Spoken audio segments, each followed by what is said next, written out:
Hey there, Dungeon Masters. Let's talk about magic, and the top 5 things that I think you need to know if you want to use it in your games.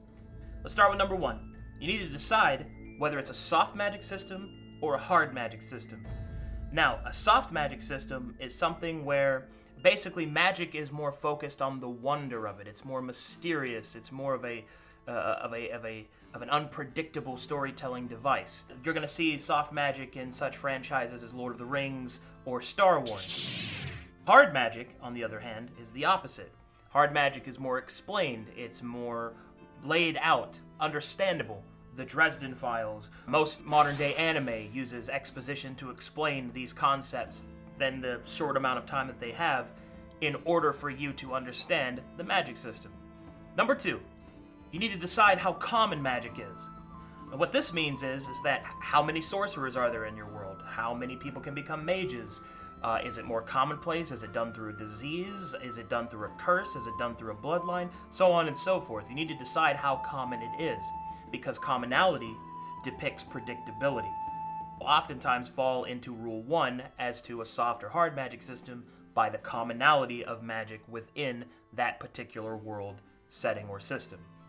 Number 3, you need to decide its impact, whether it's low fantasy or high fantasy, and the capabilities of that magic, such as resurrection. Resurrection being pretty much the defining factor as to whether or not you're playing in a high magic world or a low magic world. If resurrection is possible, even if it's not common, you're playing in a high magic world more often than not.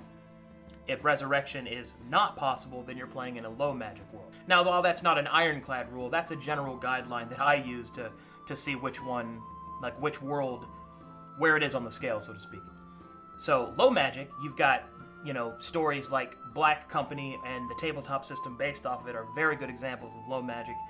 And high magic would be something like Azeroth, where every priest can cast resurrection and mass resurrection and just all this other crazy shit. That's going to be your high fantasy.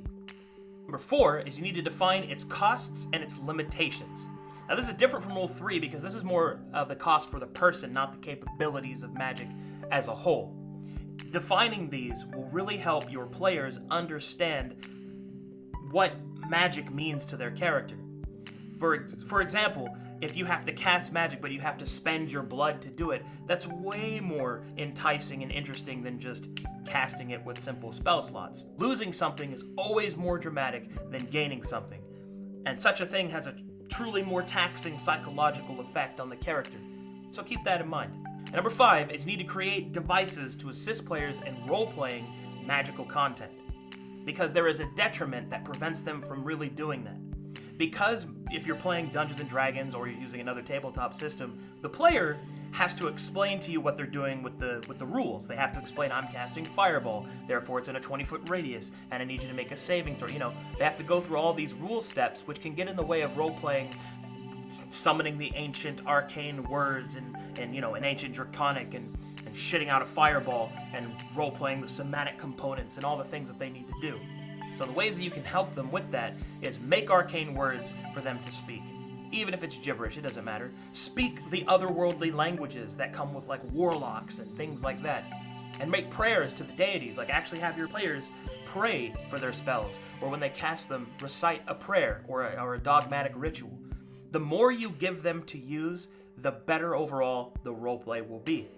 I hope you found that helpful. Those are the 5 tips that I really think will help you use magic in your games. Good luck.